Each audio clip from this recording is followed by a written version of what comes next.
Welcome to another TwinSpires video preview. We've got some win and you're in action north of the border up at Woodbine this weekend. And previously, these races were spread out over two cards. We're going to have one big Saturday of action. Nick Tammaro here, joined by Darin Zoccali to take a look at the summer stakes. Darin, we're going to see an invasion again from a barn we've seen have a lot of success here before.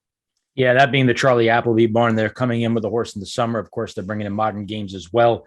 A lot of talent coming in from overseas, but yeah, no surprise. Appleby did, I believe he did this last year too, where he brings these horses in a little bit early to get a bit of a conditioning over North American soil prior to the Breeders' Cup. And he certainly comes in with some formidable horses.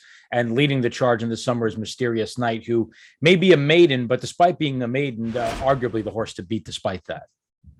Well, yeah, and I think as far as this summer goes, and you alluded to the two winners that Charlie Appleby had in the summer and the Natalma, respectively, last year, Albar and Wild Beauty.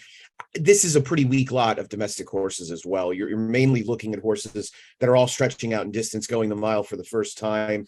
In fact, all of the rivals for Mysterious Knight in the summer are doing so, whereas Mysterious Knight has gone 7 furlongs on a couple of occasions, including a win last time out in the Circus Maximus Prix-Francois Boutin. 9 for 18 Appleby over the last year in North America with a $3.05 ROI. Any point in trying to beat Mysterious Knight, or are we just going to take the favorite? Well, I actually do like a horse that I put a circle around that showed up in this race that I would be remiss not to pick because I liked him after the race. But just to mention, even the horse that beat Mysterious Knight, two-back Persian Force, came back to run second, another grade one at the Corral. So obviously he's keeping in good form with some tough competition. I picked Sammy Stone just because this was a horse off a trip that I liked quite a bit off the debut, which was 6 furlongs over the synthetic, where he didn't just have a bit of a tough start. He actually was a slow start and then clipped heels with the horse to his outside, which completely sidetracked him the first furlong of that race. If you go back and watch the replay, he was probably about 12, 13 lengths off the lead down the backstretch, was extremely wide coming off the far turn, was staring at the crowd, was a bit wanting to kind of lug in the stretch while playing around, but was just gobbling up ground. His stride was literally matching them, one stride for two coming down to the wire. He's by Oscar Performance out of a Medaglia d'Oro mare. So based on that, turf is no problem. Stretching out is no problem. I just happen to think this is an extremely talented runner with a lot of upside. Now, look, he's going to need his running shoes on to beat Mysterious Knight. But again, when I put a circle around this horse after I watched his debut, I can't not pick him in this spot because I would feel awfully bad if he won and my money was not down on him.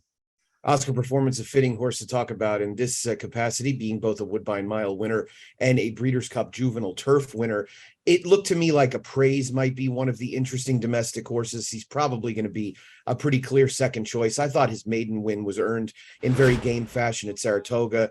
And I don't think when push comes to shove, this horse is going to be at his best sprinting. He's got more of a routers type of profile and more of a route-oriented pedigree, being one of the runners that Chad Brown has purchased for Klarovich overseas. We'll see how much he can improve. I didn't love that he showed a lot less speed in his second start. But again, if you're thinking that it could be more of he might be a horse looking for more distance, that might not be as much of a worry. Am I reaching a little?